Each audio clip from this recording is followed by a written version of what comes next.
They stole his first term as president. These absolute liars who run around trying to act like they're the protectors of democracy completely ruined it, tried to undermine it at every turn and at the highest levels with lies, with out and out lies that were really serious, and changed foreign policy and changed the course of history in this country in Trump's presidency. And there must be accountability. There has to be actual criminal accountability for those who lied. And I can't wait to see this administration do it. He said. And the other thing he said that really struck me, he was talking about the drone program. He killed 10 times more people with drones than George W. Bush did. And he said, I never realized I would be so good at killing people. He's a cold human being. Like, what is that? That's Sick. sociopathy. Yeah, well, for sure. You have to be a sociopath to even think that way. Yes. But he surrounded himself with other sociopaths. Barack Obama enters history as though every word he speaks should be etched into granite, when in reality, half of them belong on the back of a cereal box. His reputation rests on rhythm and polish, but strip away the cadence, and what remains? A politician whose greatest talent wasn't policy, but performance. Tucker Carlson and Megyn Kelly might try to cut through that image with sharp suits and prime delivery, but even they can't fully puncture the illusion. Obama had the rare ability to sell you a promise, deliver a speech in its place, and then act like he just handed you the keys to a mansion. It wasn't leadership. It was salesmanship dressed up as destiny. Them all into the White House. They had a big meeting. And then literally the next day, they were like, Russia interfered to help Trump, and leaked it to all the reporters, Washington Post. And the suggestion is that Obama turned to them and said, I'm not having a report coming out of you guys saying that they didn't interfere. Our whole narrative is that Hillary would have won had it not been for the Russians. Now, give me a report that says that. That's the implication. And Now that he's a Netflix producer, along with his 8-adult wife, Michelle, he's producing more racial division. The latest is called Leave the World Behind. It's a fictional thriller about the collapse of technology and what humans would do with no phones or computers. The movie follows a family on vacation at a rental house, and one night they're visited by a father and a daughter who show up seeking shelter. They say their phones no longer work and they need a place to stay. So immediately the white family, because they're evil, that's encoded in their DNA, of course, is suspicious of the visitors because... Please click the bell icon and subscribe to the channel if you're enjoying this video. Megyn Kelly doesn't mince words when it comes to Barack Obama's self-centered legacy. Here's a man who sold optimism while quietly amassing power, who preached unity while stoking division, and who never missed a chance to remind the world that he was historic. He practically trademarked the word hope, then gave America 8 years of suffocating bureaucracy, endless photo ops, and drone strikes. Obama's greatest achievement wasn't healthcare reform or foreign policy. It was convincing Americans that a teleprompter could double as a moral compass. That intelligence community assessment of January 17 was set to downplay Russian interference in the 16 election. And then after a meeting with Obama and the top intelligence community officials, or at Obama's direction at least, the intelligence community did a complete 180 and played up Russian interference instead of playing it down. And Tucker Carlson says Barack Obama is the political equivalent of a brand new Apple product. Sleek design, glossy packaging, and soaring promises of revolutionary change. But once you open the box, what do you find? The same overpriced gadget with a few tweaks that barely matter. That was Obama in a nutshell. The marketing was flawless, the reality underwhelming. Change you can believe in turned into compromises on healthcare, foreign policy disasters dressed up in poetic speeches, and a nation more divided than ever. While he was posing for Vanity Fair spreads, America was quietly tearing at the seams. It goes on and on and on like this. Here's a clip. I'm asking for you to remember that if the world falls apart, trust should not be doled out easily to anyone, especially white people. Can't trust white people. They're evil. This is the guy, remember, who became famous at the Democratic Convention in 2004 by telling us there is no white America, there's no black America, it's just one America. But of course, that's not really a profit model in politics, is it? So he's been stoking race hatred ever since, and the disarray around us is the result. Megyn Kelly points out the glaring inconsistency. Obama campaigned as the sworn enemy of the status quo, yet once in power, he became the establishment's favorite mascot. Wall Street adored him, Hollywood worshipped him, The media couldn't get enough of him, and the man who promised to fight elite power, he ended up golfing with them. For 8 years, Obama governed through executive orders sprinkled between red carpet appearances. His greatest skill wasn't leading, it was performing. At times, he looked less like a president and more like the host of America's oldest award show. On Friday night, Tulsi Gabbard went on Fox News and said that she'd found documents that she was releasing that show, in sum and substance, that one day the intelligence community under Barack Obama was ready to come out and say that the Russians did not interfere in the 2016 election and really had no part in it, and that whole thing was kind of bullshit. Tucker Carlson examines the phenomenon of Obama's personality cult. Crowds treated him like a messiah. People sobbed during his speeches, fainted at his rallies, and believed they were witnessing history itself. But behind the spectacle, communities crumbled, wages stagnated, the middle class shrank, and the very people who believed in him most often suffered the worst consequences of his empty policies. Obama was the political Instagram filter. Everything looked brighter, sharper, more glamorous than reality. He turned failure into poetry and mediocrity into beauty. The psychodrama between him and Obama is real. I don't think it is between him and Kamala Harris, but between him and Obama, it's real. I remember Hunter Biden, who was my neighbor for many years, telling me more than once, when Biden was vice president, how much they despised Barack Obama. He despised Barack Obama. Well, what he did to Joe Biden in 2016 to say, we're going with Hillary Clinton. That in the Biden family, that's as bad as it gets. That's as treacherous as it gets. And then in 2020, he didn't really support him until he had to, when it was just him. Megyn Kelly slams Obama for his obsession with optics. He treated the presidency like his own Netflix series. Everything scripted for the brand. From selfies with celebrities to slow jamming the news with Jimmy Fallon, the show never stopped. Governing wasn't his strong suit. Public relations was. A fundraiser with Al Green could make you forget the disaster in Syria. A perfectly lit family photo on the White House lawn could distract from economic stagnation. He had the nuclear codes, yet behaved more like a lifestyle influencer than a president. Tucker Carlson takes it further, calling out Obama's foreign policy. Libya was a disaster. Syria a tragedy. Iraq dragged on. Afghanistan reeked of failure. Obama's much-touted red line in Syria turned out to be little more than a pink suggestion. Enemies grew bolder. Allies lost faith and dictators laughed. The free world wasn't being led by Obama. It was being narrated into decline by the man with the golden voice, the trailer voice of foreign policy. Dramatic, impressive, but never actually in the film. They concluded in this House document that the Intelligence Community Assessment, or ICA, of January 17 was subject, quoting here, to unusual directives from President Obama and senior political appointees, particularly CIA Director Brennan.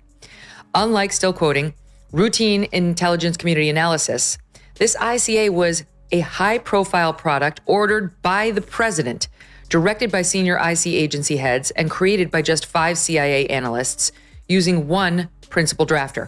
Megyn Kelly points out the irony of Obama's self-portrayal as a unifier. He campaigned on healing divisions, yet left America more fractured than ever. Racial tensions rose, political polarization deepened, and the country splintered into tribes. His answer? Another soaring speech loaded with platitudes and lectures.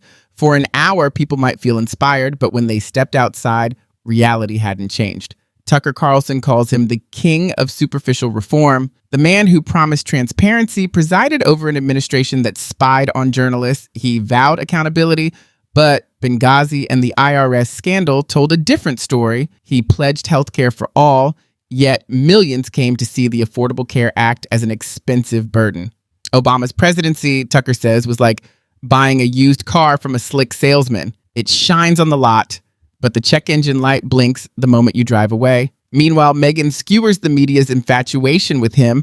Obama wasn't investigated. He was adored. Reporters sent him fan mail. Press briefings looked more like book club meetings than hard questioning. They asked about his March Madness brackets, not foreign policy failures. While the nation wrestled with economic stagnation, endless wars, and collapsing trust in institutions, the press served as his fan club, protecting the image while ignoring the cracks beneath it. Seems to be some momentum picking up in the rumor mill about their marriage. First, on January 15th, in the Substack of Jessica Reed Krause, also known as House and Habit, she posts the following. Michelle Obama's absence at Jimmy Carter's funeral certainly raised some eyebrows, but yesterday's announcement that she won't be attending Trump's inauguration confirms something is definitely going on between her and Barack. Whispers about cracks in their relationship have been circulating in D.C. for over a year now, but this feels like the first public proof of a marriage on the rocks. If I had to guess, they will wait until after the inauguration to announce it. Timing, is everything. And yet the story doesn't end there. For months, I've heard Jennifer Aniston's name tied to Barack. Then Tucker Carlson goes straight for Obama's ego. Who writes 2 memoirs before the age of 50? Most people wait until they've actually achieved something. But Obama wrote about himself as if he were already carved onto Mount Rushmore. And after leaving office, he didn't slow down. He cashed in, raking in millions from speaking gigs, Netflix deals, and book tours.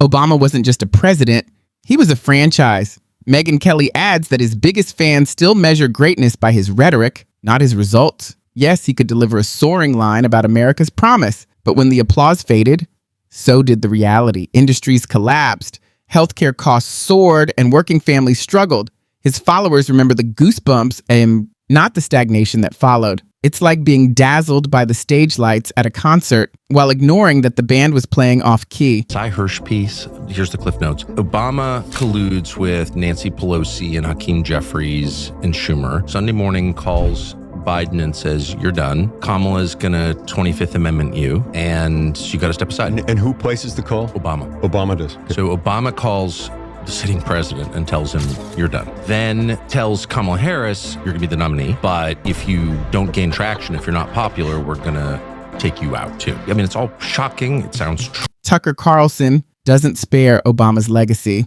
He argues that the former president laid the groundwork for the chaos that followed. By cozying up to elites, dismissing opponents, and ignoring middle-class frustration, Obama planted the seeds of political upheaval. The irony, the man who campaigned on hope left behind a nation more bitter, divided, and ready to burn it all down. Megyn Kelly takes it further, pointing out how hollow Obama's record really was. He won the Nobel Peace Prize before he'd accomplished anything. That's like getting an Oscar before the movie's even filmed. His much-touted healthcare reform dragged on only to disappoint. His foreign policy left behind power vacuums, and his recovery left millions struggling. Obama's legacy, she argues, is a case study in style over substance, speeches over solutions, branding over results. And like I said, the only reason I had come out about it is I had reached out to the campaign even in 2007, only because I saw all these kids getting excited about it. Okay, wait, so how did that end? Same way. You get off, you finish smoking, you leave. Thanks, bye? Mm-hmm. Huh. What did you think of him? I thought it was interesting.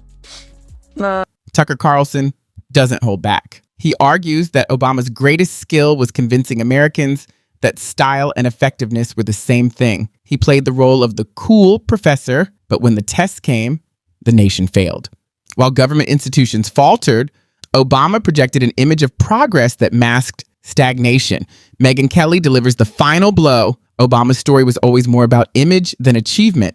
Strip away the speeches, the media applause, and the celebrity glow, and what remains is a record scarred by neglect and failure. He didn't save America, he sold an illusion. And the worst part, millions still cling to that illusion, even as the damage of his policies lingers. Carlson and Kelly both warn, a teleprompter smile cannot fool history.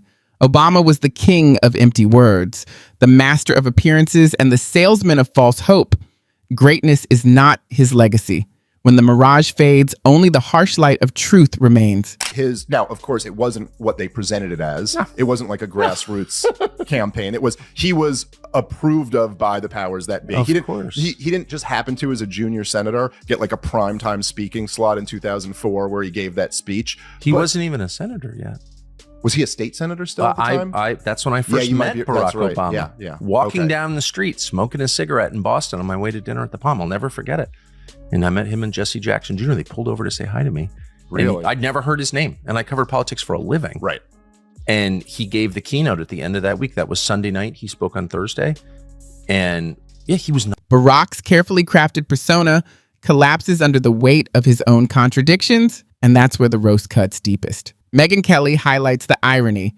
He promised to be a transformative leader, yet left behind policies so flimsy that years later, the very communities he vowed to uplift are still waiting for change. Tucker sharpens it further. Obama's speeches sound poetic at first, but once the glow fades, you realize they're just empty calories. Beautiful words, but with zero national nutrition. And the obsession with adoration never ended. Being elected twice wasn't enough. Obama wanted to be the world's moral compass, as if every nation were a classroom and he was the professor cross-legged on the desk, ready to enlighten them. But history doesn't remember a sage. It remembers healthcare that confused more people than it helped, drone strikes defended with a grin, and a legacy that slipped away faster than his next book deal could cash in. And the self-promotion, endless. Post-presidency, Obama reinvented himself as a lifestyle brand, selling speeches, Spotify playlists, Netflix specials, a living advertisement for monetizing nostalgia. The man who once condemned Wall Street greed now cashes checks bigger than the bankers he scolded. As Tucker and Megyn put it, Obama is a charm-wrapped package of dishonesty. Who was running CIA under Obama, was confronted by a CIA officer about the flaws in the dossier. The guy was like, dude, we can't rely on this. We can't use this to say there was aspiration to help Trump. We shouldn't be sticking it in the annex to our report, or relying on it in any way. This needs to come out. It's fatally flawed. Brennan allegedly said, quote, yes, but doesn't it ring true? Holy cow. In the room, there's a knock on the door. I open the door and he's standing there. And he's standing there with more coke, and he comes in, and it was just like a quick, rehash or rerun from the night before. Exact same program. Exact same program. Was he smoking again? Yep. So Barack Obama smokes crack, and then you perform. And then comes the most piercing blow. Obama's true power isn't in what he accomplished while in office, but in how he still clings to influence after leaving it. Unlike other presidents who stepped back with dignity, he lingers in the background, whispering in ears, shaping narratives, and making sure the spotlight never drifts too far from his orbit. Tucker and Megyn frame it perfectly. This isn't leadership, it's desperation. Obama doesn't want to govern. He wants to guard his image, to control the story. The irony couldn't be sharper. He preaches humility and sacrifice while basking in luxury, sprawling mansions, exotic vacations, and billionaire circles, all while lecturing ordinary Americans to recycle harder, live smaller, and settle for less. Delivered with a grin, the roast ensures the hypocrisy is impossible to miss. The verdict is clear. Obama is neither the cultural icon his followers worship, nor the revolutionary he once promised to be on campaign stages. Behind the flawless smile lies a fragile legacy, one that crumbles the moment it's pressed. Tucker Carlson and Megyn Kelly don't just challenge his myth, they dismantle it, showing a man desperate to rise above history, yet doomed to be remembered for the reforms he promised but never delivered. In the end, Obama didn't master transformation. He mastered appearances.